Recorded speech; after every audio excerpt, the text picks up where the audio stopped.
Broadcasting to you live from the Orion Spiral Arm of the Milky Way Galaxy, the solar system, planet Earth, North America, the United States of America, somewhere east of the Rockies. My name is Brian Engelman. And who else is normally here?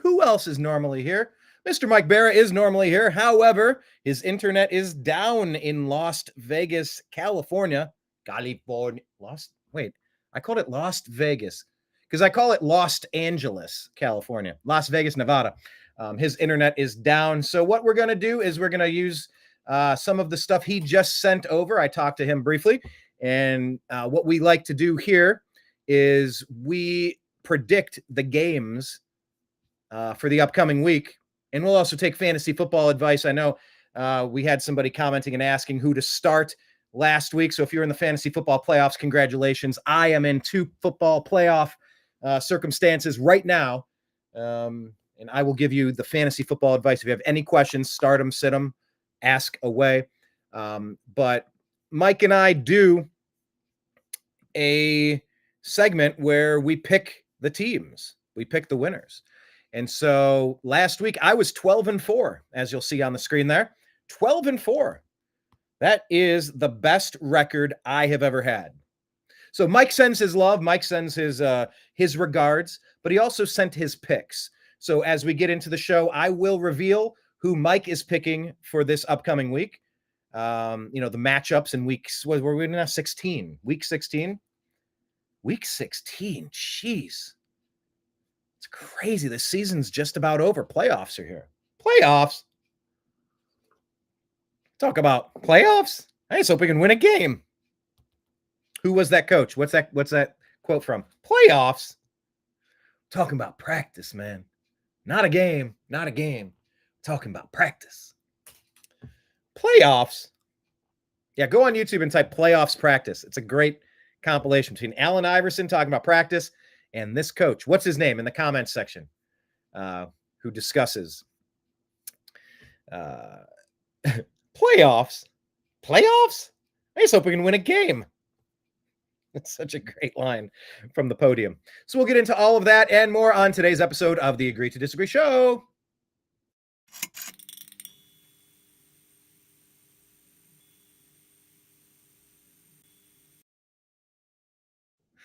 That's pretty funny. I said the Agree to Disagree show. It's the Unhappy Hour sports show. It's strictly football, everybody. Football time.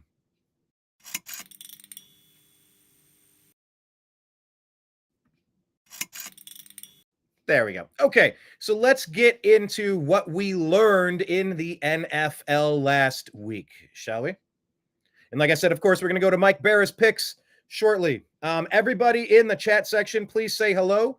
Please communicate with us there, and I will try to incorporate your comments, questions into today's program. Now, let's take a look at the games from last week. Oh, I have week 16 pulled up. Let's go back to week 15. All right, so look, the Rams are coming on at the right time of year. This game was ugly. This was the one I remember suggesting Juwan. I thought he would have been a really nice pick, Juwan Jennings, and he had 2 catches for 31 yards. I'm sorry if I steered you incorrectly. But by the way, as all of our picks and all of our fantasy football prognostications, they're all for entertainment purposes only. By the way, Isaac Guerrero, he's injured. He might not even be able to play. They're going to turn to like 2 or 3 other backups. The San Francisco running back position is in shambles, and so are the San Francisco 49ers. If you take a look down here, NFC West, 6-8. Who? If you had on your bingo board that after 14 weeks, the 49ers would be last place in their division, who would have ever guessed that? I wouldn't have guessed that. Behind Arizona, behind Seattle. Well, Los Angeles Rams now have the tie-breaking advantage, it looks like. They're sitting at the top of the NFC West at 8-6, tied with Mike Bara's Seattle Seahawks at 8-6. Arizona just 1 game back at 7-7. But this game sucked. I was in several fantasy football matchups. I needed some stuff to happen. Now, I did have Kyron Williams. He went over 100 yards, but no touchdowns. The weird part was Cooper Kupp, 0 catches. When's the last time a healthy Cooper Kupp had 0 catches? And so I would just ask you, I mean, what are you supposed to do? Mike is tagging me here. I'll add this to the profile. Mike Bara. Oh, maybe I can show you on the screen. Maybe I could pull it up on. Well, anyway, let me read this for you. It says, sorry, guys, my internet is out, so I can't make Strictly Football today with Brian Engelman. Go watch the show anyway. That is a great sentiment. I will share that into the Unhappy Hour Sports Show and the Cleveland Browns group. Okay. Yeah, but this was weird. We were in the first round of the playoffs, and we had to beat the bass player in one of my rock bands, and he had Cooper Kupp, and he went for 0. And I'm like, wow, we got this. But then he had Jared Goff, 52 points, beat us, barely beat us. Ugh. Fantasy football is one of the hardest things to become a champion, and it really is. Hit like, hit subscribe, however you're watching us here on Strictly Football, the Unhappy Hour. But yeah, this Rams game was ugly. No touchdowns scored. Lots of field goal kicking. And the Los Angeles Rams, it's sifted. They're tied with Seattle. It looks like they have the tiebreaker. So let me look at the tiebreaker board here in the NFL. Where's the playoffs? Does it have standings? I just want to see the playoff. There we go. In the NFC, yeah, the Seahawks are in good position for the wild card, should they end up with it. They're a game up on the Falcons and the Cardinals, both sitting at 7-7. And of course, the Niners at 6-8. And the Cowboys at 6-8. Saints at 5-9. Bears, Panthers, Giants eliminated. And of course, the Buccaneers, they're 8-6, but only one game up on the Falcons. So if they were to swap, then they would drop down here. Tampa has not clinched a playoff spot yet, but they do win a tiebreak over the Rams based on the best win percentage in conference games. That's a weird tiebreaker. Best win percentage in conference games, but it is what it is, right? You got to set your tiebreaker somewhere. So anyway, yeah, 160 yards for Matt Stafford in the air. And I know the playing conditions were wet. It was tough, but still, 142 yards for Brock Purdy. Not an incredible game. But that was your final. 12-6, more like a baseball score. Sloppy game. Rams get 4 field goals and get the win. Last week, the Chiefs and Browns. I mean, what are the storylines here? So Patrick Mahomes gets tackled and he comes up gimpy. He's got a high ankle sprain, I believe is what they were saying, but the x-rays were negative for a break or a ligament tear. Mahomes threw 2 touchdowns before he limping off with an injury in the fourth quarter. Xavier Worthy ran for a score. And it was a pretty easy 21-7 win over the mistake-prone Cleveland Browns. Look, the Chiefs don't look fantastic. I mean, they were up against a 3-11, after this game. 3-11 Cleveland Browns team, and they barely got the win, 21-7. And let's talk about what the Browns did. 6 turnovers. I've been anti Kevin Stefanski for a long time. I'm not convinced he's the right guy to lead our franchise. And it comes down to many factors. I'm not going to go do a whole Cleveland Browns dissertation. I can do that on a Strictly Browns episode.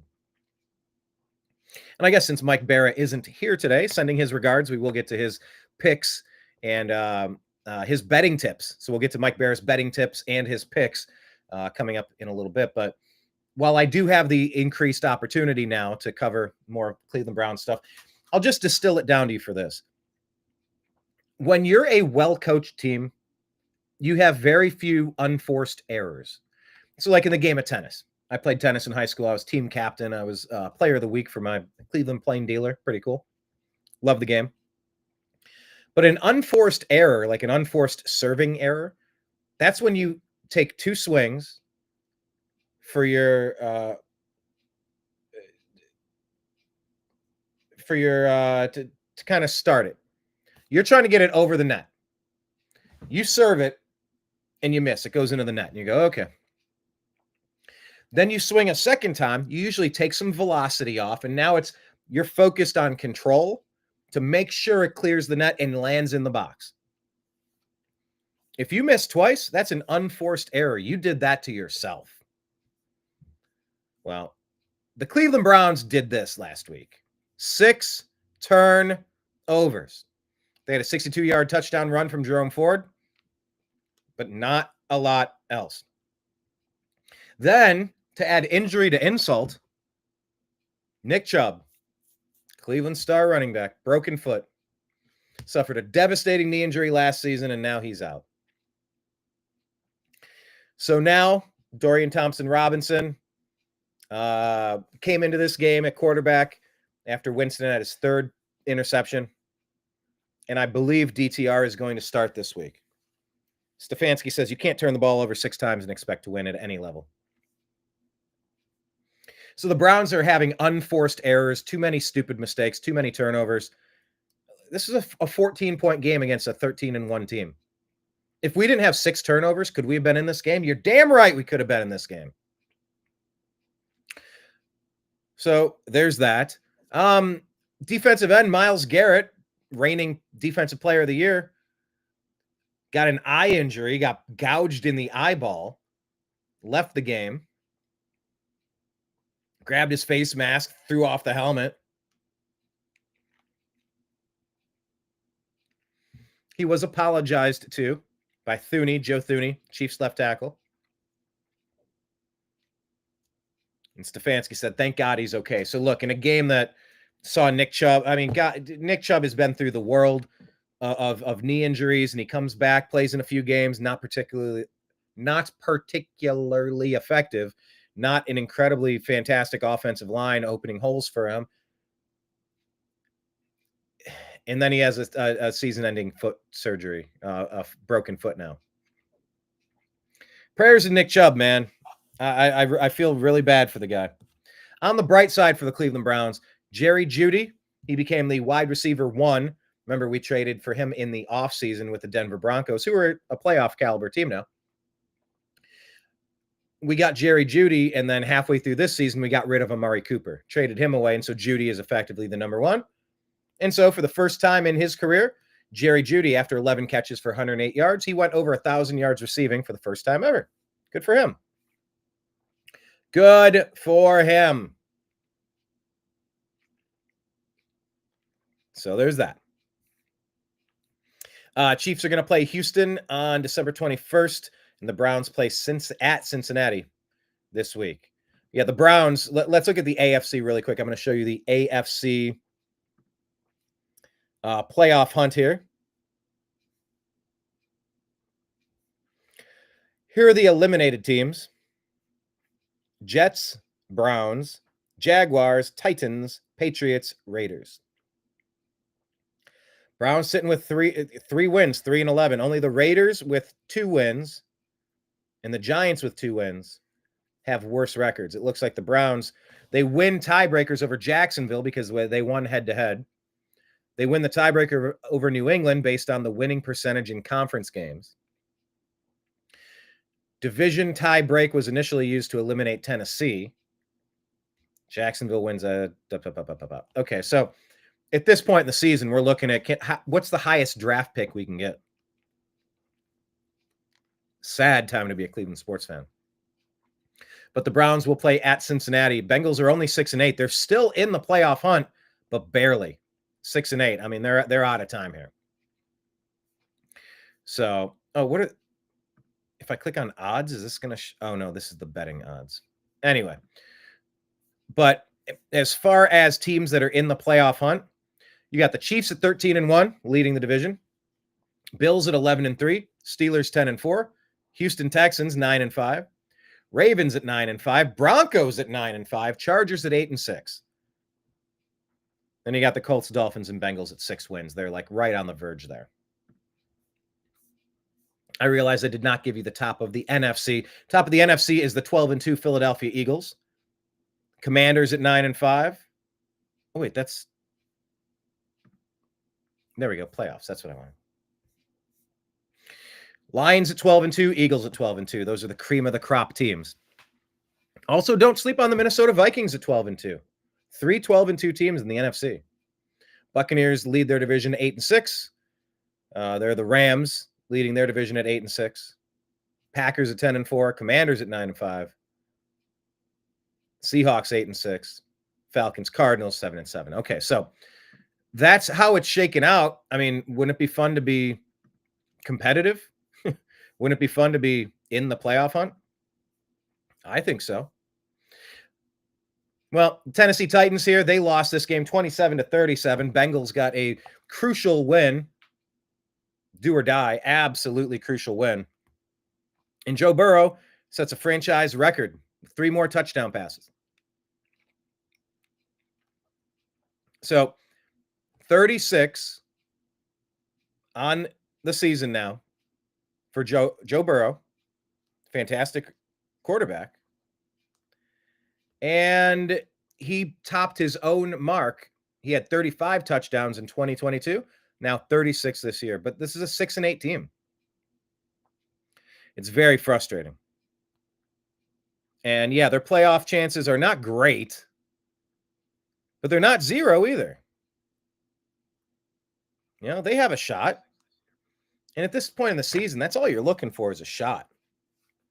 You know, they're 3 games back of Baltimore at 9-5. Pittsburgh. Who had Pittsburgh with a 10-4 record at this point in the season? So anyway, another storyline to keep your eyes peeled on. Tennessee Titans, they are going to be benching their quarterback, Will Levis.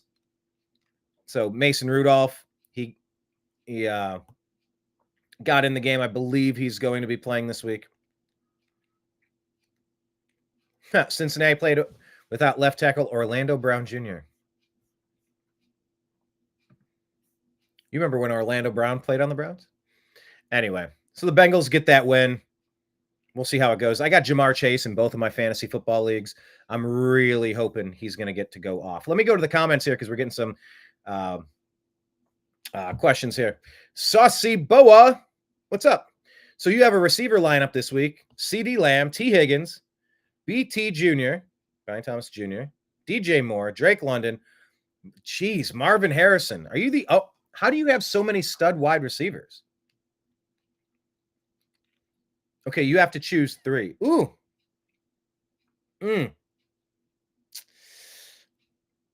I can't trust Drake London. And they're going to Penix. The Falcons have switched off of Kirk Cousins. Too many interceptions. They want to see what the kid has. All right. Good luck with that. I would go with Marvin Harrison Jr. because the Cardinals are right in it, and he is the cleared wide receiver 1. Super talented. They're gonna feed him the rock, I think. BT Jr., DJ Moore. Yeah, it's tough in Chicago. That burned me in the playoffs in my fantasy football league because I have DJ Moore and I have Keenan Allen. It's just kind of how they fell to me. And I'm like, now I got to pick one of you versus the other. That's tough. And the Bears don't really have their offense together. That's hard to trust. So for those I like BT Jr., but I don't like the quarterback situation. So I'm going to go with Marvin Harrison Jr., CD Lamb, and T. Higgins. Those are the 3 receivers I would choose for your fantasy football. Raul Havana, how are you, Raul? Thanks for joining us. By the way, if you're tuning in now, Mike Bara's internet is down. He sends his apologies, but I will show you Mike Bara's picks for next week and his betting tips from his Vegas insider that I will share with you for entertainment purposes only. Raul says that Pryor had 1,000 yards with RG3 on a 1-15 team. Big deal. Terrell Pryor was awesome in Cleveland, too. Terrell Pryor was overlooked, man. People slept on Terrell Pryor. Yeah, he had a couple good seasons. A great season in Cleveland and a great season with the Redskins. You're right. Good job pointing that out. All right. Let me get back to the scores here. All right, let's go to the Commanders. Commanders get the win barely over the super injured. I mean, look, the New Orleans Saints they've been battling. You know, they do not have Chris Olave. They do not have a lot of people. Quarterback, Spencer Rattler, Jake Hayner. I don't know about that. On the flip side, Jaden Daniels, 2 touchdowns, no interceptions. That was enough to get the job done. Barely. Commanders improved to 9-5. Who had that on the bingo card at the beginning of the year, that the Commanders would be 9-5 at this point in the season? I didn't have that. The exact inverse, Saints fall to 5-9 on the year. Terry McLaurin, man, if you got Terry McLaurin, you got something good going on there. 2 touchdowns, 7 receptions, 73 yards. Good job. Brian Robinson Jr., 65 yards rushing. Kamara, he had a touchdown receiving. But wow, 12 yards on the ground. Kendry Miller getting much better average efficiency, 9 carries for 46, but not too much going on for the Saints. So yeah, Commanders are right in the thick of things. Good job. When you see a rookie quarterback that can get it done, I'm impressed. Super impressed with it. Congratulations. I really hope my Cleveland Browns can hit reset and rebuild that way. Draft a rookie and play him. You don't have to be the number 1 overall pick. You just need a good system. Here's a team that did not take the number 1 overall pick, but it worked out for them. They had the last pick in the draft the same year that Baker Mayfield was selected. They took Lamar Jackson, and look, he throws 5 touchdown passes. And the Ravens send the Giants to a franchise record 9th straight loss. Wow. 35-14. Baltimore, like I said, they're 1 game back of Pittsburgh. I don't know how Pittsburgh is. I would not be surprised if Baltimore is able to win this division and send Pittsburgh into the wild card. We'll see how it shakes out. They have a game difference. I don't know who has the head-to-head in a tiebreak. That would be very important, because you can get by on a 1-game difference in the standings, but if it's 1.5 games because of tiebreaker, that's where it gets slightly impossible. At this stage of the season, only a couple of games left. But yeah, New York is in the running to draft number 1 overall. We saw Shadur Sanders throwing the ball to Malik Neighbors, I believe, in New York. That came out a week or 2 ago.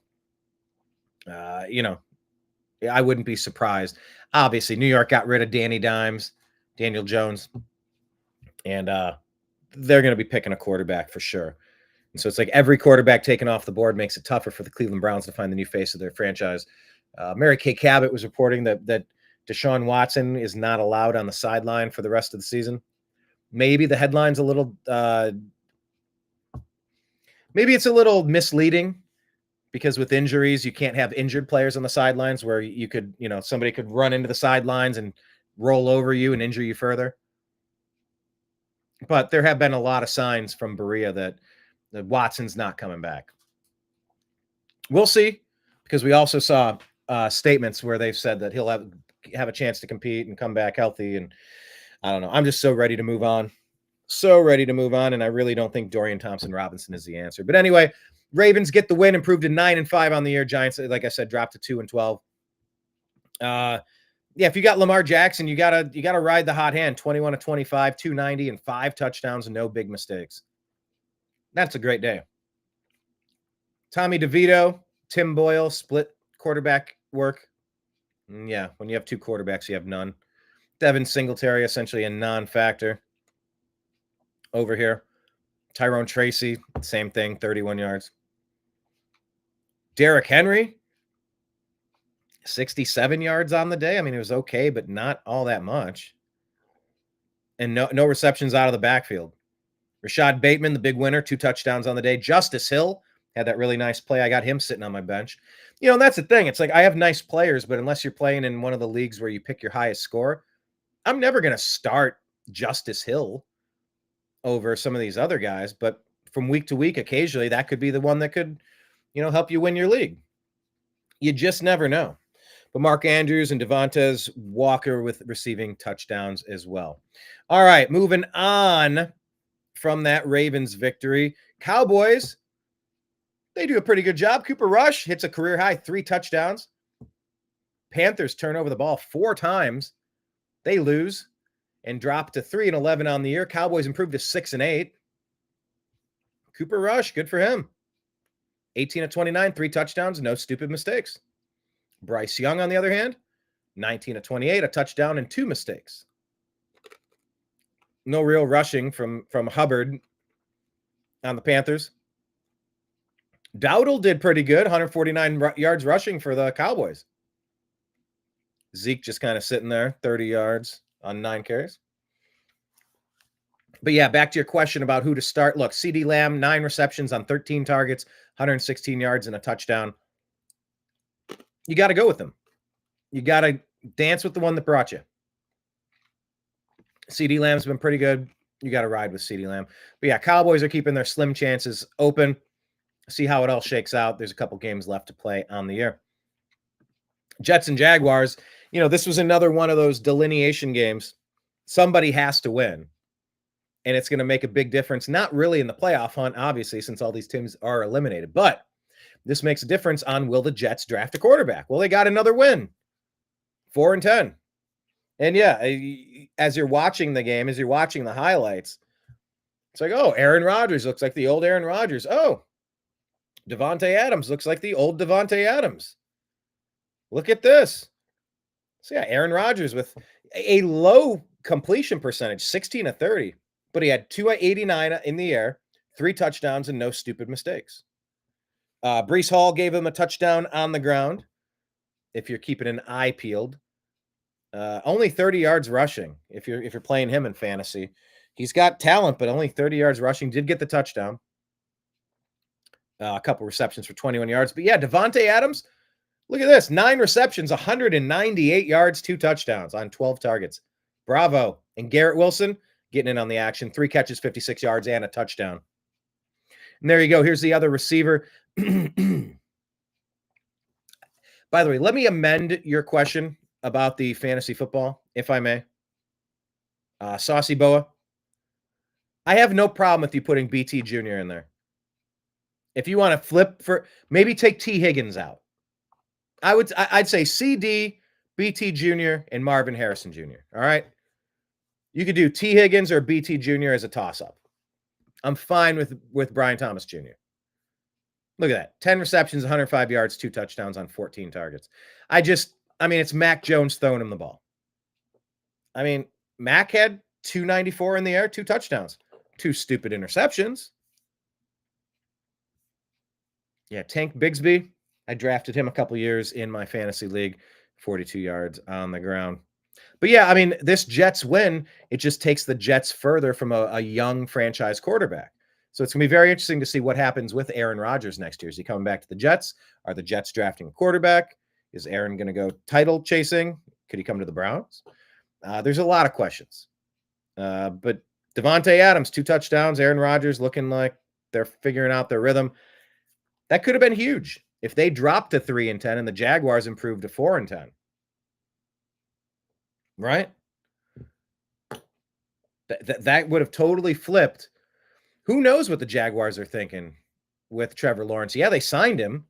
They extended his contract, but he's not really performing all that well. I don't know how convinced they are that they have the right person in charge of this team.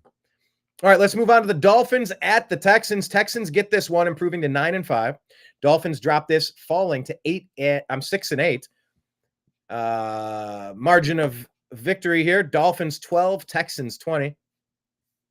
Nico Collins, in the fantasy realm, Nico Collins has really hurt Tank Dell. Tank Dell was having such a great season last year before his injury. And now that Nico's back, Nico's getting so many passes that used to go to Tank Dell. I think I might be forced to play Tank Dell this week in a fantasy football playoff matchup. I might have benched him, but I used to start him, and I used to start him easy. Now I'm not so sure. But on the other side, they're saying Houston cornerback Derek Stingley shined covering Tyreek Hill. Houston forcing 4 turnovers. Yeah, it reminds me of when they played Joe Flacco and the Cleveland Browns in the playoffs last year. It's hard to imagine, but the Browns were a playoff team, if you can think back that far. CJ Stroud, if you're looking at fantasy, 131 yards in the air, not much. 2 touchdowns, no stupid mistakes.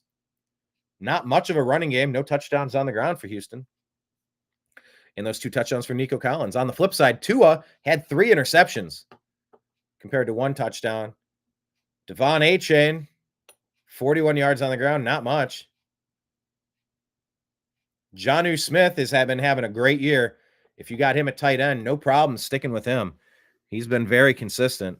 But Tyreek Hill, 2 catches for 36 yards, no touchdowns. That's ultimately what doomed my fantasy football league that I got eliminated in. I was telling you about the playoff matchup. He was our number 1 overall pick. I co-managed that team with a buddy of mine, Clint.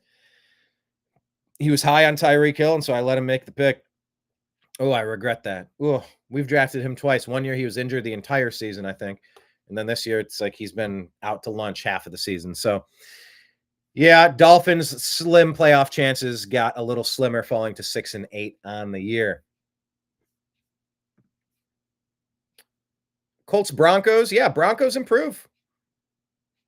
They get 5 takeaways from the Colts. Colts dropped to that 6-8. And the Broncos improved to 9-5. I did not have the Broncos being this good this year, but they are. Anthony Richardson, no touchdowns, 2 interceptions. Bo Nix, 3 touchdowns. But look at that, 3 interceptions to go along with it, making his QBR a 15.2. Not so great. Really no running game. Javonte Williams, Jaleel McLaughlin. I had high hopes for Javonte Williams. He's had some injuries, but they are not getting it done on the ground. They're just not. Touchdown passes to Nate Adkins, Adam Troutman, and Cortland Sutton for the Broncos. And just not a lot going on. Not a lot going on at all. Jonathan Taylor for the Colts, I guess. That's going on. But only 13 points on the day. No touchdowns in the air. Anthony Richardson ran for 1. But yeah, I mean, the sift where maybe a couple weeks ago you thought maybe the Colts and the Broncos were sort of similar.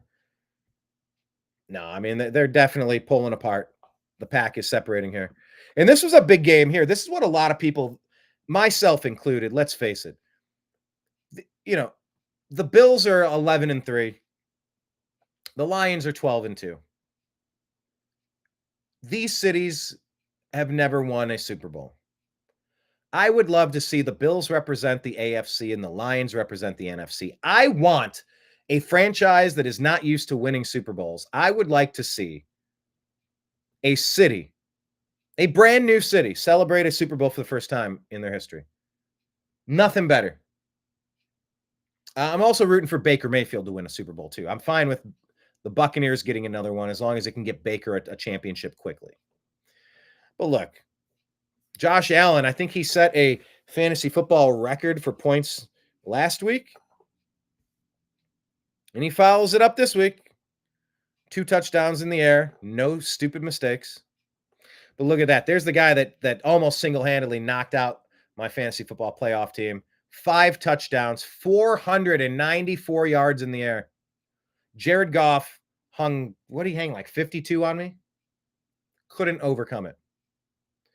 Jahmyr Gibbs and David Montgomery, almost no rushing at all. Amon-Ra St. Brown, 193 yards on 14 catches with the touchdown. Tim Patrick, he's another sleeper. I was able to pick up Tim Patrick 2 weeks ago in my fantasy league. Just sitting there on the waivers. Pick up Tim Patrick. He's got some rapport with Jared Goff. In case you have an injury situation, he might be a plug and play that you could try. Jahmyr Gibbs and Jamison Williams also with Dan Skipper getting touchdown passes on the day. Khalil Shakur and Ray Davis getting touchdowns. Ray Davis is a nice supplemental back, and they use him out of the backfield for receiving as well. Yeah, Josh Allen, another 2 touchdown runs, 2 touchdown passes, responsible for 4 of the 48. And the Bills got a huge win. Make no mistake, this is a mammoth win for the Buffalo Bills. Because if you look at the conference, I mean, it keeps them right at the top. I would not be surprised to see the Kansas City Chiefs drop 2 games. 3 games left on the year. I think they're in striking distance for home field advantage. And if not, maybe they can have home field until they play the Chiefs.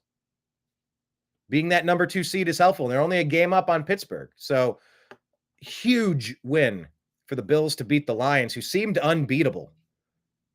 So, yeah, I would be okay with a Bills-Lions Super Bowl if Baker Mayfield can't make it for the Buccaneers in the NFC. I'm rooting for fan bases that have never had a Super Bowl because I'm a Browns fan. I know what that feels like. and I don't wish that on anyone.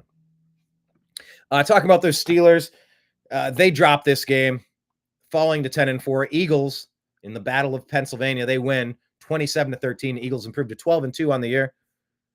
Jalen Hurts, 3 touchdowns.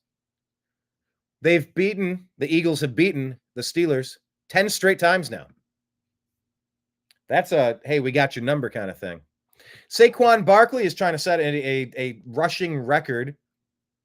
Only 65 on the day. I think he needed to average 120 for the last 4 games, or is it the last 3 games? We'll see if he's able to do that. Jalen Hurts with another rushing touchdown.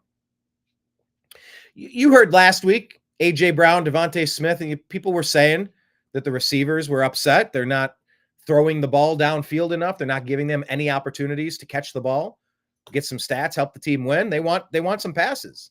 Well, they each had a touchdown pass and both eclipsed 100 yards, A.J. Brown and Devontae Smith. Good for them. Freiermuth with the lone touchdown in the air from Russell Wilson. And look at this. I started Najee Harris in my fantasy league, and geez, 6 carries, 14 yards. That's it. Wah, wah. In the air, 1 catch for 7 yards. So Pittsburgh not looking good. Eagles looking good. They look like they're a game and a half difference here. 2-game difference. There we go. 2-game difference. By the way, hit subscribe to Strictly Football here. Follow us on X at TNAM Football, TNAM for the New American Media.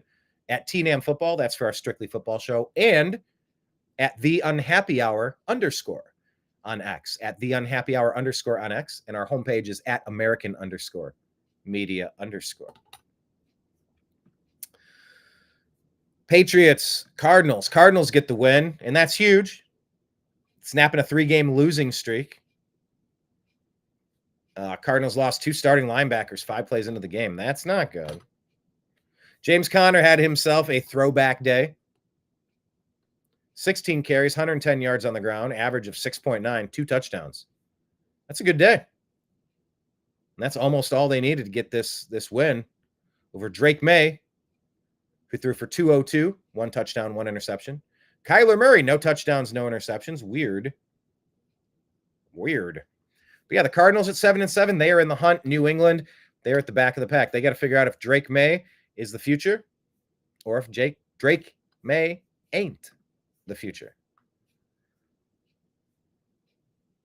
All these teams with 2 wins, 3 wins, 4 wins, that's where you draft your quarterback. That's where you hit reset on your franchise. This one here, what a game. Buccaneers, by the way, remember the Buccaneers have lost 2 games now to the Falcons, and they're like the number 2 team right behind them, 1 game separating them. Buccaneers need to keep winning, and they did. This was a tough game against the Los Angeles Chargers. Chargers have been good this year. Chargers get the loss, though. This game ended 40-17. Buccaneers win over the Chargers. LA drops to 8-6. Tampa improves to 8-6. And Baker Mayfield throws for 4 touchdowns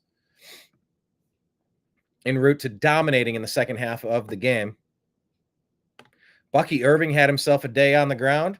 117 yards on 15 carries. A little bit for Rachaad White. Rachaad White was on my fantasy team that got eliminated. Had a touchdown receiving out of the backfield. Rookie Jalen McMillan had a touchdown, and Mike Evans had 2 touchdowns, 159 on the day. Yeah, Baker, 4 touchdowns, 1 interception. He 22 of 27, playing great. 135 rating. Gus Edwards, Kimani Vidal, they combined for a total of 32 rushing yards. Good Lord. Ladd McConkey got himself another touchdown along with Quentin Johnson. Some nice young receiving talent there in Los Angeles, but could not hang. So yeah, there's Los Angeles down here at 8-6, 1 game back of Denver at 9-5. They're battling it out in the wild card hunt in the AFC. In some regards, your future is in your hands. Now, I know not every case you're going to control your own destiny, but this time of year, you just got to win as much as you can. If you got one of these 8-6 records, just go try to win out, see where everything shakes out. You don't need to worry too much about the other teams. Just control what you can control. And that's just staying hot and going on a winning streak. Seattle lost a tough one here, 13-30. They dropped to 8-6 on the year. Geno Smith is injured. His knee giving him problems now. Remember, Seattle, whether it's Charbonnet or Kenneth Walker at running back, they're injured. They're trying to battle through, but I mean, they're injured. Quarterback's injured. Like, Seattle's breaking apart at the wrong time. I'd love to hear Mike Bara's thoughts on that because he is the Seahawks guru, and I know he has thoughts on it. But look, the Green Bay Packers, they're a really good team. 10-4, they improved to. Jordan Love, 229 in the air, 2 touchdowns, no mistakes. Josh Jacobs, I mean, really just having a solid, good, very good season. 96 yards, 94 yards on the day and a touchdown. Romeo Doubs, 2 touchdowns in the air. Yeah, and Zach Charbonnet went for 54 and got a touchdown on the ground. But yeah, they're saying Kenny McIntosh might end up getting a whole bunch of carries this week. So yeah, Green Bay Packers, 10-4. They're in a very good spot. Let me do the standings here by conference. Yeah, with 10 wins, they're in pole position for the wild card. They're 2 games back with the Vikings being in that division. That's a tough division right now. 12-2 versus 10-4, but luckily there's no other 10-win teams. Commanders at 9 and then a couple with 8. So haven't clinched a spot, but they're in a very good spot. Green Bay is. Man, I long to just be consistently competitive as a franchise. The Browns have taken that from me, and I hope for better days. Bears do not have better days as they fall to the Vikings. Look, Vikings are legitimate. I don't know how many games it took you to realize that they're pretty good, but they're pretty good. They improved to 12-2 on the year, 7-1 at home. The Bears drop this again. Vikings got their 7th straight win. So now they're tied for the NFC North lead. 30-12 blowout of the reeling Bears. The Bears. Yeah, Aaron Jones with a touchdown. I have Aaron Jones starting for me. I've traded for him, and you know, I hated seeing him leave Green Bay, but he's really caught on in Minnesota. He's had some turnover issues, but he's been producing. And at this time of the year, you got to ride the hot hands and the big names. Justin Jefferson got a touchdown from Darnold, 7 catches for 73 yards. But yeah, you were asking my fantasy football advice about the Chicago receiving. DJ Moore, 8 catches for 48. We had the same thing. Do we start Moore or Allen? I think we started Moore, but it was Allen that had 6 catches for 82 and a touchdown. So go figure. DeAndre Swift, 79 yards on the ground. Caleb Williams, 191 yards throwing and a touchdown. Sam Darnold, not his biggest statistical day by any stretch. 1 touchdown, 1 interception, 231 in the air. But yeah, Akers and Jones both got rushing touchdowns, and Jefferson got 1 in the air. Vikings are legit, sitting there at 12-2, getting ready for the playoffs. And the last game from last week, this was an ugly one. I picked the Raiders to win, and let's face it, the Raiders were in this game. Raiders were very much in this game. This was a winnable game. And I was rooting for that so that, you know, I want to see Baker Mayfield and the Buccaneers make it. And so a loss from the Falcons helps ensure that Baker and the Bucs are going to be in a better position to win. But they barely got it done, and they're already saying, is Kirk Cousins, is he done in Atlanta? It's like, well, where's he going to go? They just signed him for a ton of cash. But yeah, he's had another interception, only 112 yards in the air. Just not looking like the same type of player. Bijan Robinson had himself a day, 125 yards on the ground. Pretty good. And yeah, that was where Drake London did get a touchdown pass. But, you know, do we trust Michael Penix Jr.? He's going to be the quarterback this week. I don't know. Drake London's obviously one of the most talented wide receivers on that team. Pass catchers on that team, rather. I'm not convinced. That's not to say he couldn't have a great day, but I'm not going to roll the dice at this time. In the playoffs, I need to count on guys that I have a bit of a track record on, and I just don't have it on the other side. Desmond Ridder getting the start. He went 23 of 39, not so great. 208 with a touchdown and 2 interceptions, not so great. He ended up leading his team in rushing with 28 yards. That's not so great. Touchdown pass coming to Amir Abdullah. So, yeah, I might be in the unfortunate position of needing to start Alexander Madison. in one of my fantasy leagues, and I'm not looking forward to it. I might actually swap him out for, Najee Harris. I am thin at running back. I hope it doesn't hurt me too much. All right, so that was a recapitulation of what we learned last week in the NFL. Right now, I would like to go to this segment and tell you how Mike, well, I'll get to that in a moment. These are the betting tips. We get these every week, and I want to read them to you for entertainment purposes only. Our Vegas betting tips. So, let me switch. There we go. By the way, who's excited for the playoffs, the college football playoffs for football to start? I'm super excited. Definitely super excited. Go Buckeyes. OHIO. All right, so the Broncos at the Chargers. Chargers are giving 2.5 points. Broncos are 6-19 straight up on the road. That's not good. Broncos are 16-20 against the spread. Chargers are 2-6 straight up with teams with winning records. So make your bets accordingly. Texans and Chiefs. Chiefs are given 3.5. Chiefs are 1-7 against the spread in 2024 in the last 8 games. So they're not covering their spread this year. Mahomes is 26-9-1 as a favorite of 3 or fewer points or an underdog. 26-9. Chiefs 28-1 straight up when favored by less than 3 points. Steelers at Ravens. Ravens giving 6.5. That's a big spread for a conference game. Steelers are 8-1 straight up against the Ravens. Wow. Steelers are 8-1 straight up against the Ravens, and the Ravens are giving 6.5 to the Steelers. I'm not much of a betting man, but if I were, those stats are telling me something. Steelers are 26-9-2 as an underdog versus the AFC North. So yeah, when it's in their own division, they do well. 26-9-2 when they're the underdog. Steelers Ravens, when they play, the underdog is 17-1-1 against the spread. So that tells you bet the underdog. That would be the Steelers in this case. Steelers are 1-11 straight up when TJ Watt is out. Oh, yeah. Something to consider.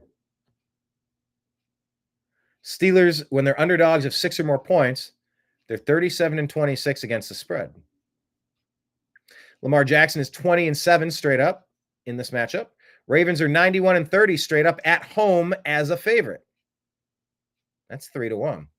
Jackson is 19-26 against the spread as a home favorite. Not as good. Jackson is 4-11 as a favorite when it's 7 points or more. Okay. Yeah, maybe Steelers on that one. Browns at Bengals. Bengals are giving 7.5. Oof. The Cleveland Browns are 17-27 against the spread after a loss. Browns are 10-18 against the spread versus the AFC North. And when we're dogs of 6 or more points, 37-26 against the spread. That's 7.5. Looks kind of good, though. Lions giving up only 6.5 to the Bears. Lions are 34-10 straight up. Lions are 9-5 against the spread in 2024. Goff himself is 17-4 against the spread on the road.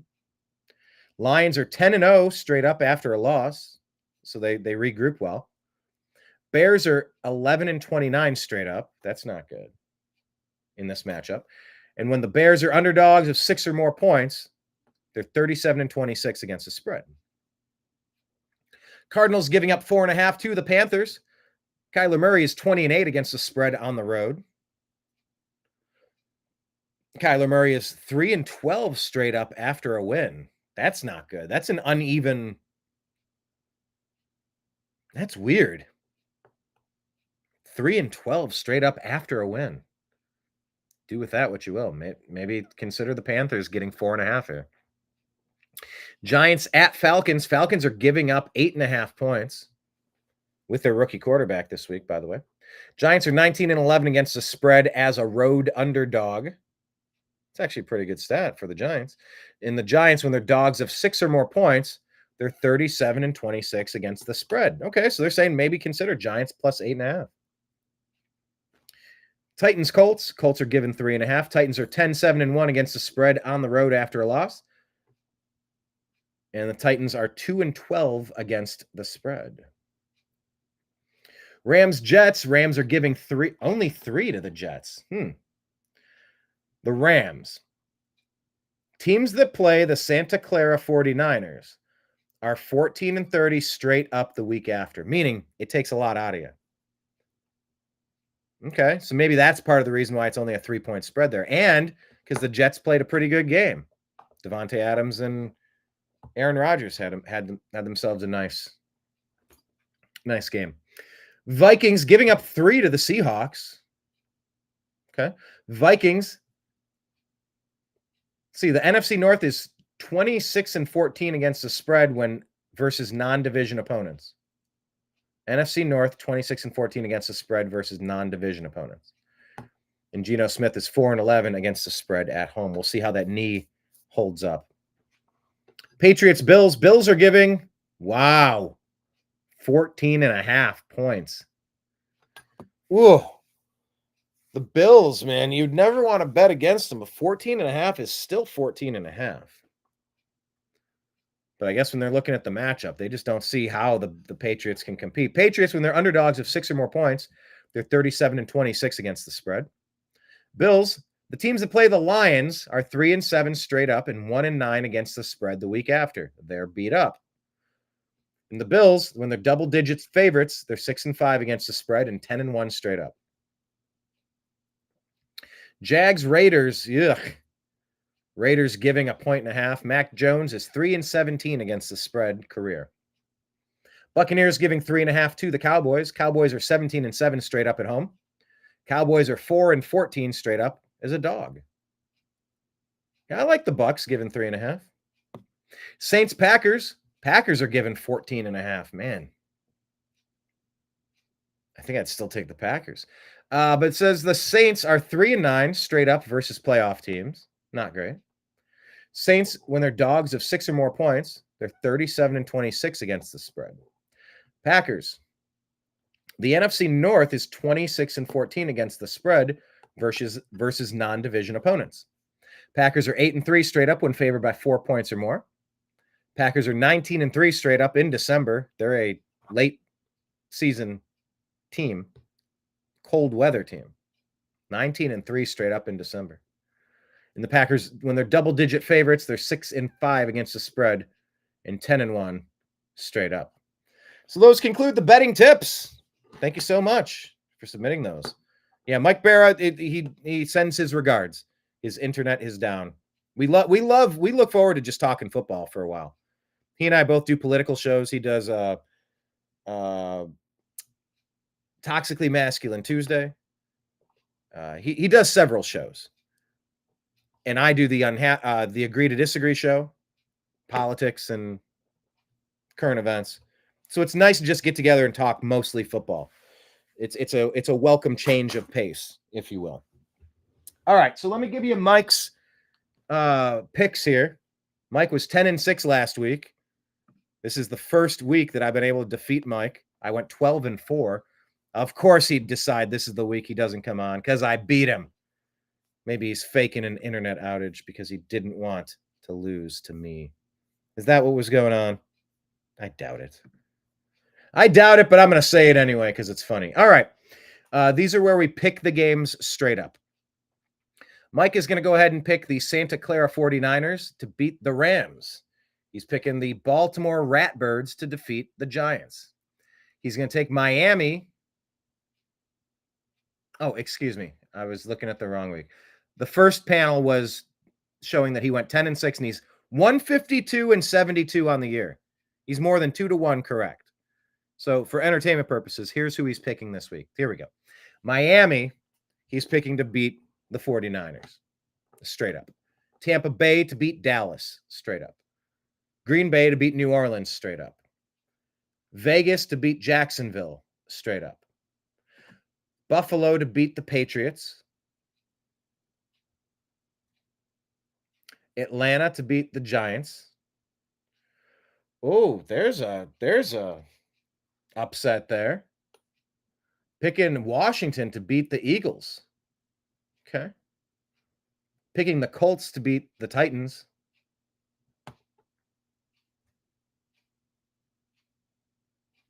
taking Minnesota over Seattle. Oh, he's picking his Seattle Seahawks to lose.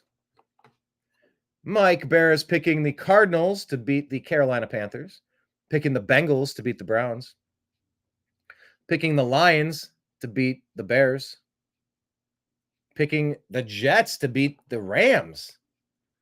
Oh, now I think we got some separation this week. I'm going to make some different picks. He's taking the Chargers over the Broncos. Yeah, I'm not going to take that one either. He's taking the Chiefs over Houston. I'm not taking that either. We're going to have separation again this week. And he's taking Pittsburgh over Baltimore. That's kind of fair, but I'm actually going to pick Baltimore in this one. Those were Mike Bara's picks of the week. Make sure you follow Mike and check out his shows. Any comments that you have, any fantasy football thoughts, please deliver those in the comments section, please. Hit like, hit subscribe, The Unhappy Hour and Strictly Football, as well as the New American Media. Okay, let me go to my picks here. As I said last week, this is the best week by far that I've had. I'm now 12-4. That was my record last week, and I am now 112-112 on the season. Good grief, that's even Steven. I feel like I'm in a Seinfeld episode. You know who you are?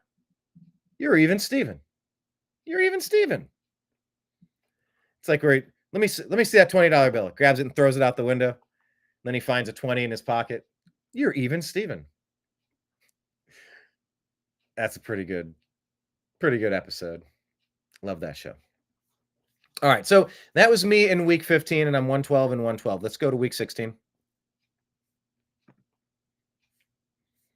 All right, from the top here, Denver at Los Angeles. I'm going with Denver. I think they've got a lot of stuff put together. I think Sean Payton has them. They're improving. They're getting better. I don't know. Chargers, they're a little uneven for me. So I'm going to go ahead and pick the Broncos to win this one. Houston to Kansas City. Look, Patrick Mahomes is dinged up. He's had this high ankle sprain thing before. I think they're planning on playing him, but will he be limited? I think Houston's better than their record shows. I think they're capable of much more offensively. They really haven't been able to pop much this year, but they have it in them. I'm going to pick Houston to win this game. I don't think the Chiefs are as good as 13-1, and I don't think Houston's as bad as 9-5. Not that 9-5 is bad. Pittsburgh at Baltimore. I know that the statistics are going to tell me that maybe I should pick Pittsburgh here. You know, this is a game I really don't want to root for any team because I can't stand either of them. But I'm going to go with Baltimore here. I'm going to go ahead and select them. I think they get the job done, regardless of what's happened in the past. Cardinals are going to beat the Panthers, but that's one I would not be surprised because this is like separation time. Maybe 7-7 is more like 7-8. Maybe they're more like 4-11. I don't know. It wouldn't surprise me, but I can't pick the Panthers to win that. Cleveland at Cincinnati. I'm going to pick Cleveland. I don't know why. Except that the Browns, they do have Cincinnati's number. Maybe not so much so recently. I know under Baker Mayfield, it was almost lights out like Jim Tressel or Urban Meyer when they were the coaches of Ohio State. They just had the number of that team up north. They didn't lose. Cleveland's not quite that over the Bengals, but they do tend to win down there quite a bit. I know Bengals have a very slim playoff chance. But maybe the Browns get it done. I'm going to pick the Browns to win this one. Detroit at Chicago. I'm going Detroit. Detroit's a fantastic team. Not perfect. They lost. I believe they lost Devin. No, I'm confusing Devin Montgomery. David Montgomery. I believe they lost him to an injury, so you'll see more Jamar Gibbs. But he's very good. So I'm gonna pick the Lions here. Los Angeles, New York. Yeah, this is where Mike Bara, he picked the Jets. And look, I understand coming off of that game. Old timers day, Devontae Adams and Aaron Rodgers, but I'm going with the Los Angeles Rams. They're kind of peaking at the right time, and it comes down to culture. It comes down to coaching, and I think Sean McVay being a Super Bowl champion over there and just having consistency, continuity. I don't see another game where Cooper Kupp goes catchless ever again. I'm going to pick the Rams here. New York at Atlanta. This is one that I know New York's not good. But I don't really know what we're going to get in Atlanta out of Michael Penix Jr. There's a bit of a wild card component to this. I will pick the Falcons, but I wouldn't be surprised. And frankly, when they're sitting at 2-12, please get the win. I know I picked the Browns to win, but I would like all of these bad teams to get a couple of junk wins on the season so the Browns can pick first or second or third or fourth or fifth instead of 6, 7, 8, 9, 10, 11. That's my selfish reasoning. Eagles at Redskins. Yeah, Mike picked the Washington to win this one, but I'm going to pick the Eagles. I do have Jalen Hurts as my quarterback. I drafted him in the second or third round when I needed a quarterback, and he's really been one of the top performers to help take my team to the playoffs a few years in a row. And I'm looking for Saquon and the boys to get this done. I'm going to pick the Eagles. Tennessee at Indianapolis. Yeah, Tennessee benching Will Levis. Yeah, not much going on for that team. I don't know. The Colts are not that good. I will pick the Colts, but this is another one that could flip. I would not be surprised. Minnesota, Seattle. I'm going to pick Minnesota because I can't think of many teams I would pick against the Vikings at this point in the year. Jacksonville at Las Vegas. I'm going to go ahead and pick Jacksonville. I think they have more playmakers. I like Mac Jones more than Aiden O'Connell. I like Brian Robinson Jr. better than I like. Who's their best receiver? I'm going to pick Jacksonville in this one. New England at Buffalo. I'm picking Buffalo. Not much I need to say there. Exact inversions, 3-11 and 11-3. When you get those teams this late in the season where the exact opposites, they're like mirrored images, the inverse of each other. That starts telling you something here. Niners, Dolphins. What's this telling you? They're both 6-8. They both battled through injuries and less than stellar seasons this year. Geez, Garendo's not even going to be ready at running back. They've had injuries across the board.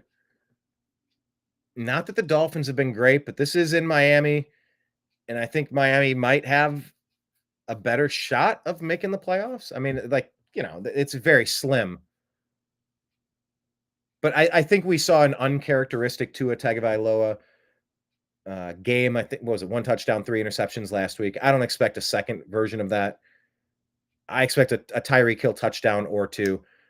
Probably 1 to Jonnu Smith again because he's been fantastic. I'm going to pick the Dolphins. Tampa Bay at Dallas. Inverted record, 6-8 versus 8-6. Cowboys are weird. Sometimes they play okay. Sometimes they play like garbage. Buccaneers, I mean, they're Baker's got it going on. It's too bad that Chris Godwin is injured. I'd love to see them at full strength at receiver, but they've had some rookies stepping up, and Mike Evans is just perhaps the most underrated wide receiver in all of football. I'm picking the Buccaneers to win this game. In New Orleans at Green Bay, I'm going with the Packers. And so that will conclude my pick-em section here on Strictly Football. All right, everybody. Thank you so much for tuning in. I'm going to predict that the Buckeyes are going to win 42-20 over Tennessee. I know some people have said you might have concerns about that line. Buckeyes' offensive line has a couple of injuries on it, and they've had to do some makeshift patchwork repairs to that line. And I guess Tennessee has a pretty good defensive line. We saw something similar in that game up north against those fellas.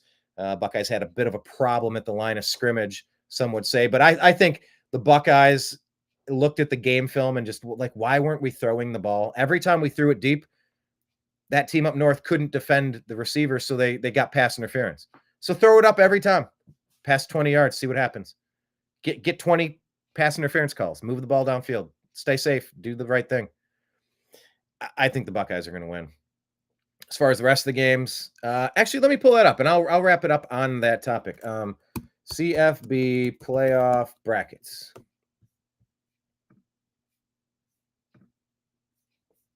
All right, we'll go with this one. There it is.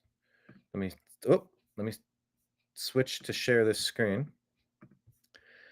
And I'm going to make my predictions for entertainment purposes only. There we go.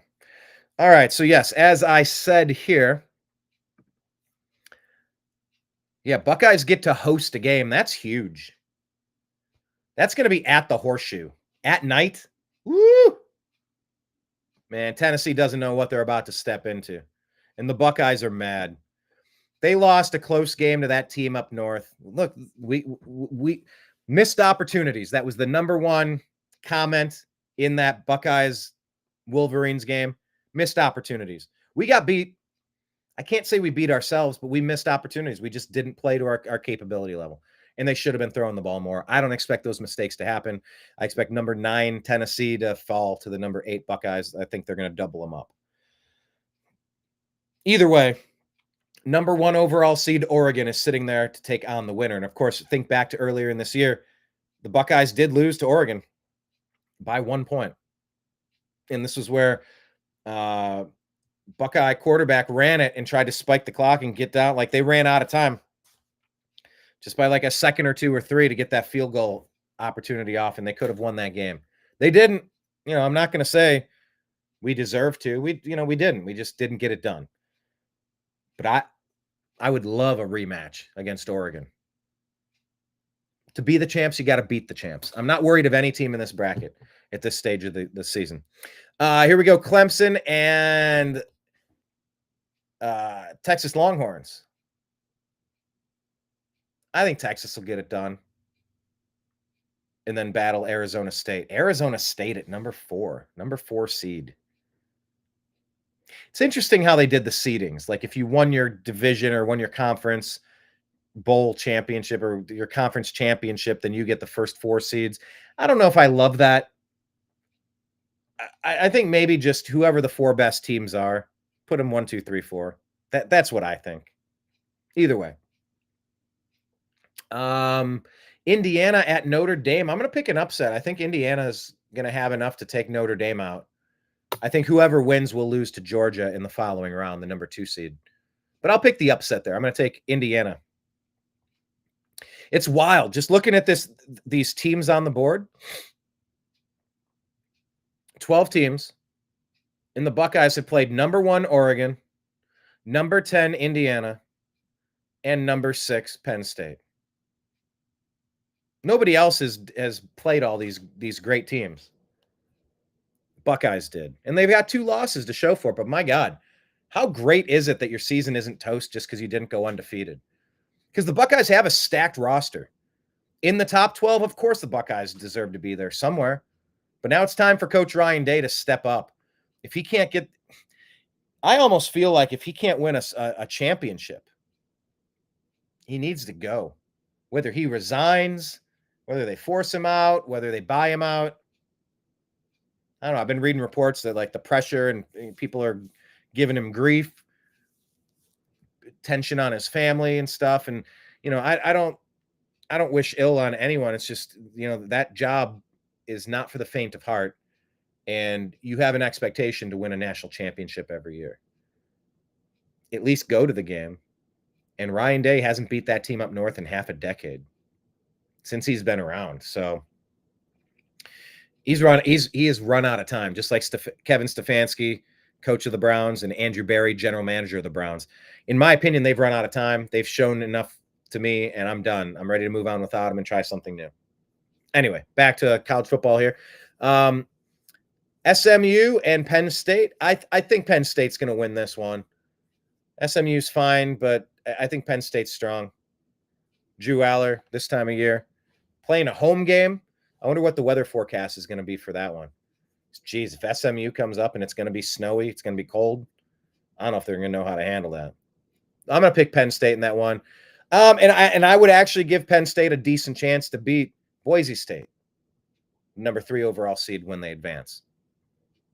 But, hey, time will tell. Those are just some of my prognostications for you. All right.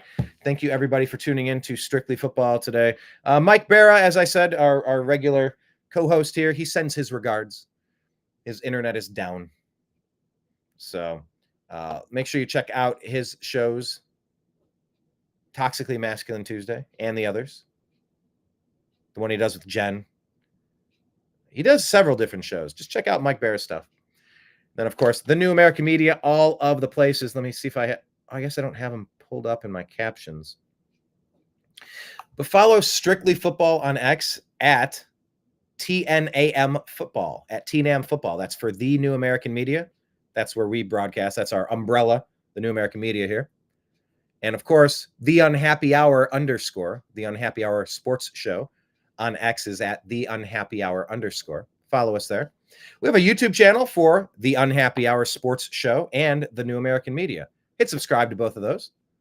Rumble, we have the New American Media. Hit subscribe. We stream this there. We are on Truth Social, the New American Media. We have our podcast. The Strictly Football podcast goes up on the Unhappy Hour podcast on Spotify. So go to the Unhappy Hour Sports Show and hit subscribe, please. You can find the Unhappy Hour on Signal and Telegram. Also TNAM and TNAM Chat, TNAM and TNAM Chat for the New American Media, of course. And all the other places. If you want to contribute, we're on Venmo at Brian Engelman, BrianEngelman. PayPal at Fuzz Installment, FUZZINSTALLMENT.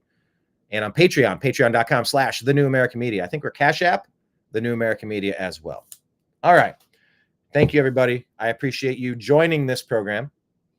We hope to get Mike back soon. Not sure what's going on with next week. We got Christmas. Merry Christmas to everyone.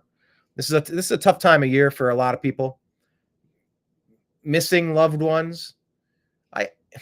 I guess in some ways, I don't know if it's.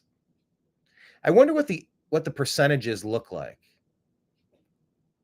Obviously, as you get older, more people you know are no longer with us. But I'm sure there's plenty of people who are young who are missing immediate family members as well. But this time of year is a tough time of year. A lot of memories, a lot of pain. Missing parents, siblings, significant others. My request to you is to try to reach out to somebody around you, a family member, a friend. Invite somebody to go do something. Let's go grab dinner. Let's go see a movie. Just if you've had a thought of somebody recently, just call them up, check in on them. I think we are much more telepathic than we give ourselves credit for. And I think there's something to a global consciousness. I got a phone call yesterday from somebody that made a post and they felt moved to make a donation to help out. And I helped out how I could to make that happen. And I saw the town I grew up in. They're saying, for anyone who's having a hard time out there on Christmas, if you don't have a good meal, come on in and we'll make you a free pizza. It's on us. Like, we just reaching out to community and giving back and letting people know that they have value, even if they've had a tough year. This hasn't been my toughest year. It hasn't been my greatest year. And maybe you can relate to that. I guess you only get one worst and you only get one best. Although you can always top your best and you can always top your worst. But yeah.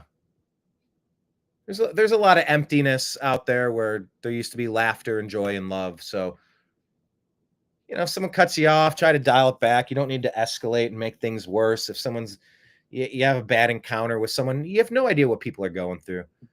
And any random act of helpfulness, like your helpful Honda dealers, not a sponsor yet. I'm more of a Toyota guy, but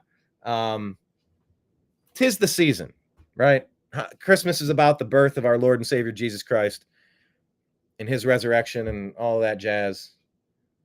He was brought to the world to, kind of bring us out, give us a chance through belief in him and repentance of sins to have everlasting life.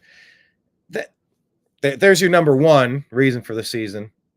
Oh, wait, here come the pagans and the atheists. Christianity stole that from the pagans. All right.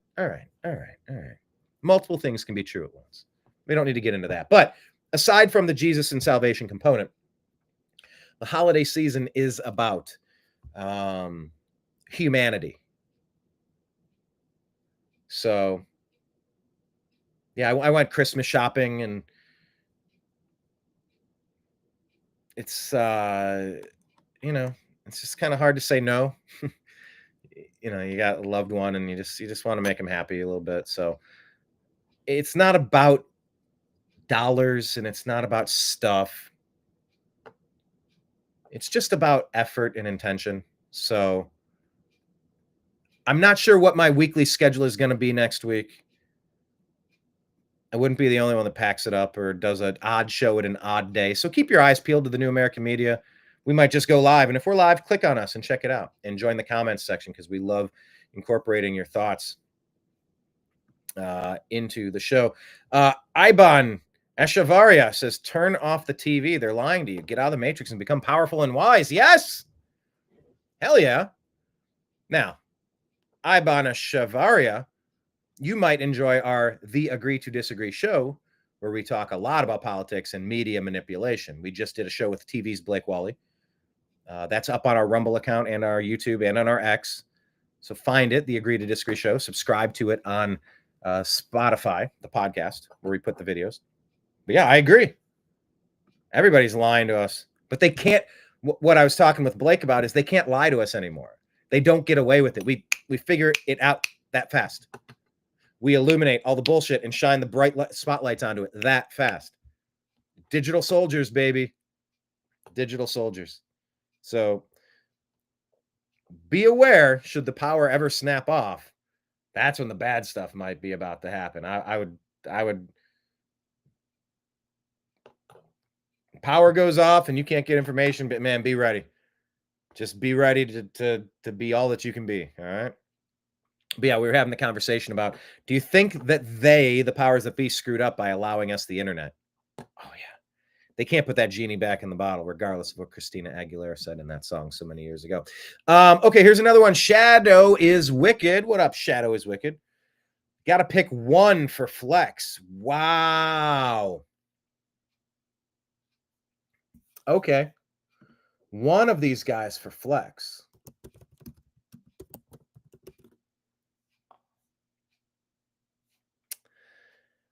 All right, Patrick Taylor. I mean, even Garendo didn't do that well last week. Kendry Miller, he didn't do much last week. Travis Etienne, I like how you spelled Etienne. Instead of like the etouffee, you just put E-T-N, 3 letters. I'm going to go with Rashad White or Jerome Ford here. Jerome Ford can hit home runs. I was there in Indianapolis. What was that, last year? Where he ripped off like an 85-yard touchdown run. He had a 62-yarder. He can hit home runs. I don't know what's going to happen with Dorian Thompson-Robinson under center for the Cleveland Browns. I don't really know what to expect. Jameis, he would air it out, but he was getting picked off too often. Rashad White, I mean, Bucky Irving has taken a big chunk of those carries that used to go to Rashad White. But he's effective out of the backfield. Jerome Ford can catch the ball out of the backfield too. So I would say it's a toss-up, coin flip between Jerome Ford and Rashad White. I'd go Jerome Ford, 1A. I'd go Rashad White, 1B. And my question to you would be, does that match what you were thinking? So I guess you're in the playoffs. Congratulations. Playoffs? That was my question of the day earlier. Do you remember who I was asking? That was Jim Mora from the Indianapolis Colts. Playoffs? Playoffs? I just hope we can win a game. So yeah, wrapping it up with our question of the day. All right. Yeah, good luck to all of you out there who are in your fantasy football playoffs. It's so hard. I've won a couple of times. I've had really good teams that I have been unable to win a championship with, like Bernie Kosar's Browns of the late 80s. Kept running into John Elway. Oh, okay. So Shadow is Wicked is saying, yeah, as of now, I have Rashad White in at the flex, and yep, in the championship round for 2 weeks. So you do that thing where you have a cumulative total where it's just like the 2 best teams battle it out for 2 weeks in a row. I've seen that, but I've never been in a league like that. I got mixed feelings on that. I don't know. It's not like a best of 7 series in the NBA or baseball. Football's one and done. So I kind of like one and done. Let the ball bounce where the ball may. Yeah, but I like I said, I think the Bucky Irving factor has to be put in there. And my understanding is that Bucky Irving's healthy. That makes a big difference. Look at the Cleveland Browns. Nick Chubb is out. Nick Chubb is the person who is splitting carries with Jerome Ford. Jerome Ford is going to be the workhorse. He's going to be the power back. He's going to get the ball most often. So I think just on a volume opportunity, I think you're going to get more touches from Jerome Ford, meaning more opportunities to get you points. So if you go with Rachaad White, I mean, good luck. And you know, he does tend to get some nice passing touchdowns from Baker Mayfield out of the backfield. He really does. But I just think Bucky White's going to cannibalize his opportunities. So based on that alone, I'm going to flip-flop those. So yeah, accumulated points, you're saying. That's wild. Well, good luck in the fantasy football playoffs for you. Like I said, I got knocked out of the expanded league last week. Now both of my dynasty teams, I think I'm the 1 seed in one and the 2 seed in the other. You just never know who's going to have a baller game. You have no idea who's going to just go bonkers for you. So, like I said, you dance with the ones that brought you. You go out to the school dance, and you got some people there. You hang out with the people you went with. You know, like if you got some superstars, and maybe they haven't had, you know, maybe they've been a little inconsistent. You got to bank on the potentiality. That doesn't always work out. You also ride the hot hand. Oh, you know, I wish I was in more leagues where the entirety of my roster counted. What do they call that? Best ball? Or like most points scored, highest points, best roster. I don't know what they call it because I've never been in a league like it. But, you know, I really dislike having a tight end on my bench that puts up 24 points and my guy that was in gave me 6. And I'm like, oh, come on. Who saw that coming? I really like the concept of just whoever scores the most in your position or on your roster gets those position points. Okay, here we go. Last question. Pick one.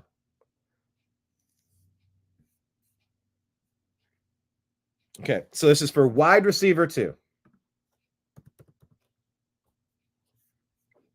Wide receiver 2. Okay. You have Thielen. Is Thielen who you want here? Let me go back and see what Thielen did last week. Panthers. Oh, there's the box score. Targeted 7 times. 5 catches, 51 yards, no touchdowns. Jalen Coker, he got 6 targets and got 110 yards and a touchdown. Panthers this week, you are playing Cardinals. Yeah. Versus Cardinals at home.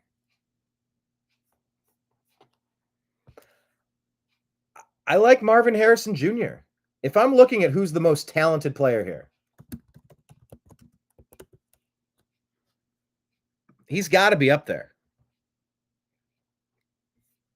So I would actually put, and look, this is entertainment purposes only. You got to trust your own instinct and trust your own heart. But far be it from me to steer you away with bad decisions, bad advice rather, to cause bad decisions to help you lose a fantasy football championship. So your decisions are your own, trust your gut, but no way in the world do I pick Thielen there. No way.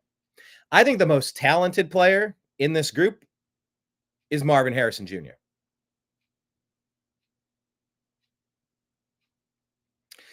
That's who I would go with. Yeah, and by the way, I will do any fantasy football question you have, drop it right now. I will give you all my fantasy football advice, picks, tips, advice, strategies, whatever, suggestions.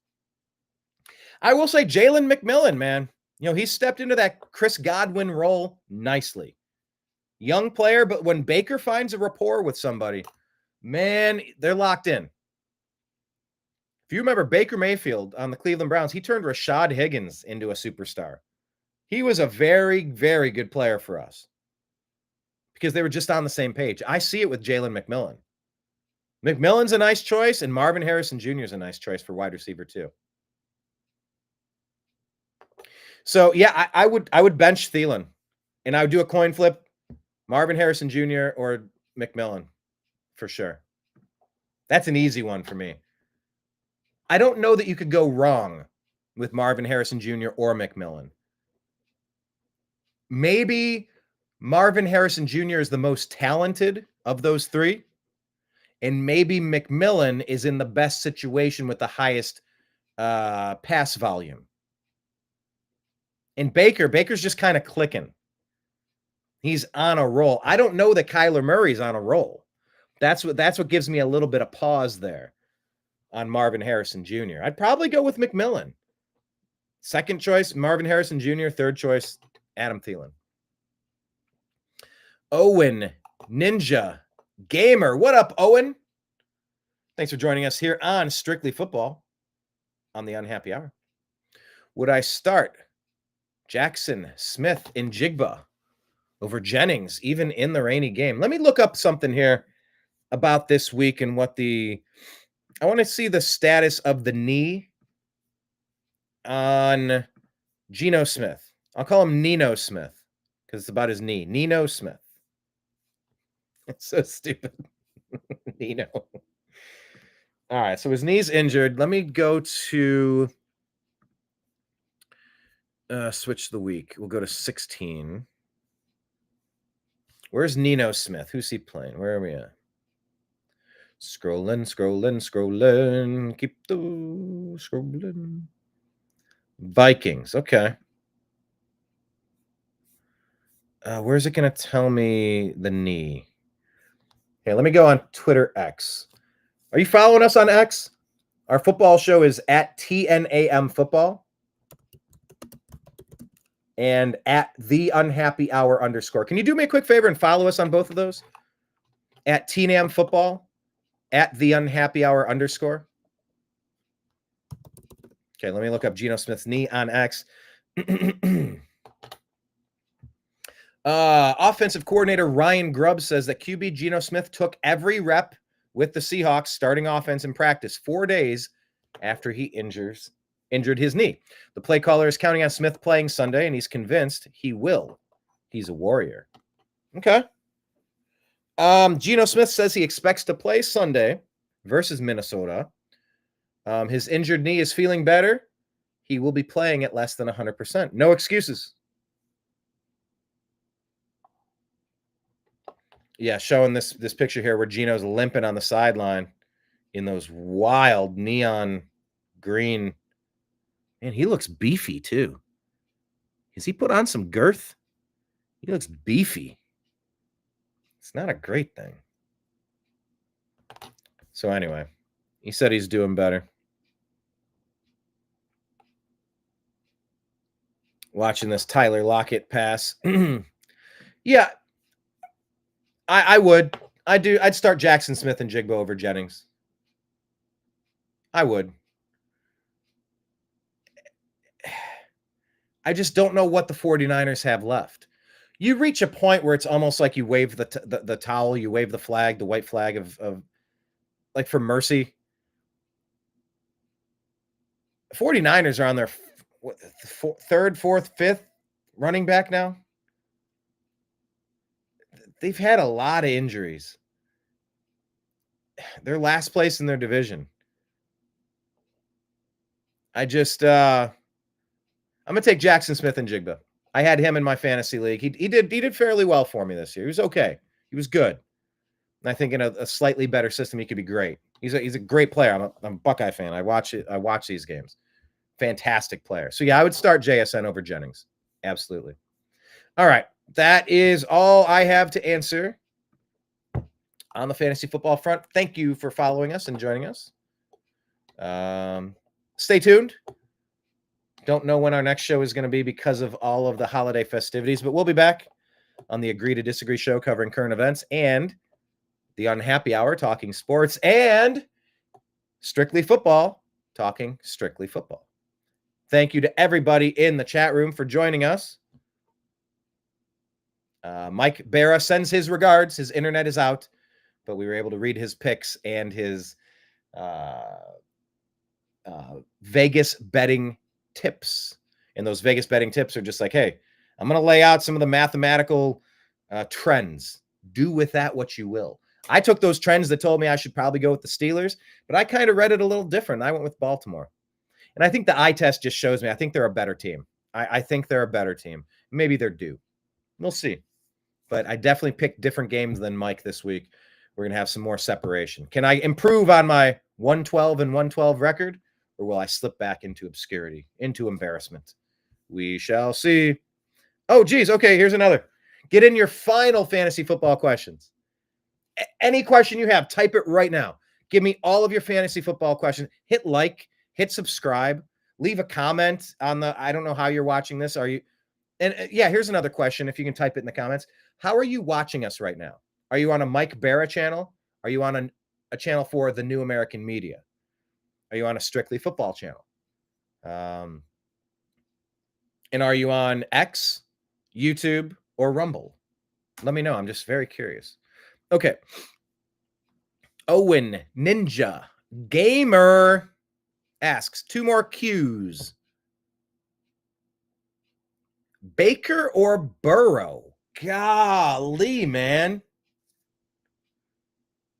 Whoo.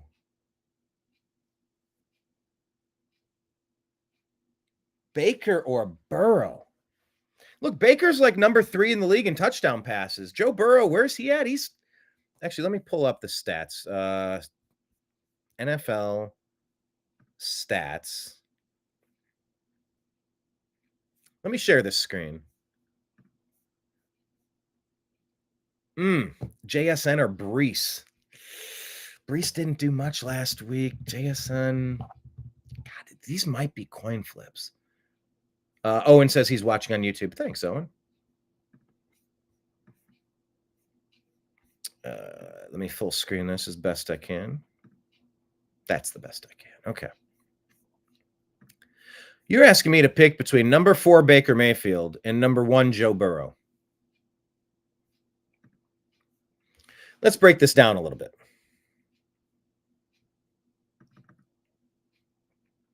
In 14 games, Baker has a higher completion percentage, almost 71%. Joe Burrow, almost 69%. Passing yards, Joe Burrow has the most, 39.77.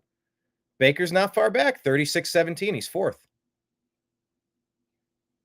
Average, 7.5, 7.8, very similar. Yards per game, it looks like Burrow has about 30 yards more a game. Longer pass of the year from Burrow, 70 to Baker's 57.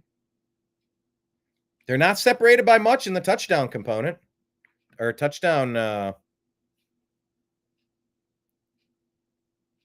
There you go. Touchdowns on the year at quarterback. Burrow, 36. Lamar Jackson. I'm sorry, Lamar Jackson. Who I am for real. Never meant to throw an interception. I apologized for it happening. All right, so Joe Burrow, 36. Lamar Jackson, 34. Baker Mayfield, 32. Jared Goff, 30. I mean, that's more passing touchdowns than Sam Darnold, Josh Allen, Aaron Rodgers, or Jordan Love. And Patrick Mahomes, and Bo Nix, and Matthew Stafford, and Kirk Cousins, and Jalen Hurts. So do with that what you will. Baker, more interceptions, 14-8 from Joe Burrow. So that's something to keep in mind. Sacked the exact same number of times, 33. QBR, Burrow's up 20 points there. And then the rating, that's only separated by 3, 104 to 107, advantage Burrow. Look, I could easily go on a coin flip here. I could easily coin flip this. You know, I don't want to be lame and just give you the coin flip. I really don't. Oh, where's the team? I'm trying to see the team. Who did I say Baker's playing this week? I guess I got to click on Tampa Bay. All right, at Cowboys. Let's do a deep dive here. At Dallas.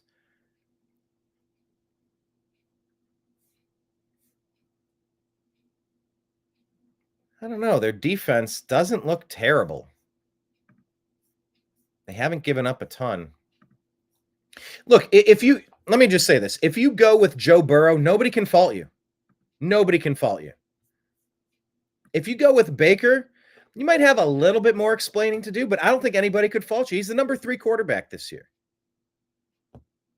To think the Browns threw him in the trash like they knew better. Screw them. Here's Deshaun Watson, all the way at number 37. Look at all these bums. Lower than Mason Rudolph. For comparison's sake, all right?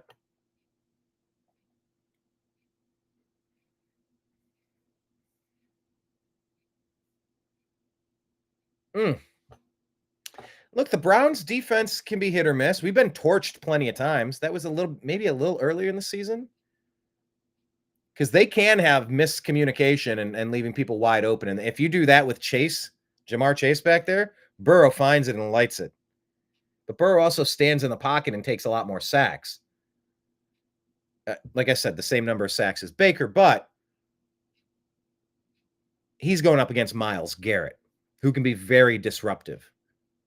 Myles can completely take over games. I don't know if the Cowboys are really performing on that disruptive defensive standout this year. So I would, in that case, I would go Burrow. You got to ride the hot hand. They're both hot. So like, how do you pick? I mean, Burrow is just, he's got some slightly better numbers. I don't think you can go wrong here. I would go Burrow, and I'd be fine with Baker. JSN or Brees?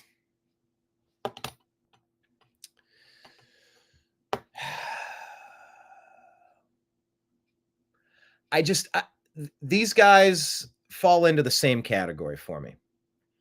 Super talented players. Some of the most talented players at their positions, no doubt. Have they really fine-tuned their craft and found a steady, consistent system for them to play in? Look, Geno's going to play because he's a warrior, but he's not going to be 100%. He will be limited. And what's that going to look like? Is he willing to stand an extra second or two and take a hit? Is he going to be able to roll out of the pocket to really evade and let JSN find open space for those, 10, 15-yard completions to keep the sticks moving?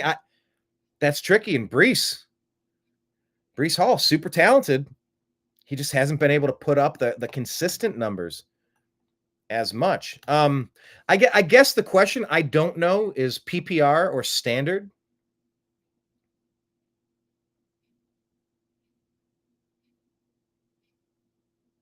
I don't love. Okay, here's the difference between Baker versus Burrow. I like both of those both options there. I like both options. JSN or Brees, I don't really love either of those options. Either of them can be perfect for you, but I don't really love either of those two options just because I don't know that they can consistently be there. In the Geno Smith injury, I would probably pick JSN if Geno was healthy. And they said he's playing, but he's going to be limited. Is that 5%, 50% difference? I don't know. But I think if you flip a coin on JSN or Brees, you're going to get roughly the same result. You're going to be looking for a touchdown. They're going to be touchdown dependent. I don't know if they're really going to be high volume people that are just going to crank up the stats. I think they're going to be touchdown dependent. But final answer on that, I'm going to go with Burrow. Burrow and Brees. I'm going to go with Brees Hall because I think they're hot at the right time. Aaron Rodgers and Devontae Adams. If they're flowing, that's going to open up the opportunities for the running back and the running back out of the backfield as well. Because, tight ends are often the security blanket for the quarterback, especially the 40-year-old quarterback that doesn't want to get hit and he's throwing it a little too quick. Running backs are that security blanket. They're just like a tight end right there. Give me a dump off and get me in space. Let me go run. So I'll say Burrow and Brees. I'd be fine with Baker or JSN as well. Okay, that's all I got. Signing out to you. I appreciate you all. We will see you again soon. Take care. Merry Christmas. Happy holidays. Do something nice for somebody. We'll talk to you soon. Do something nice for somebody.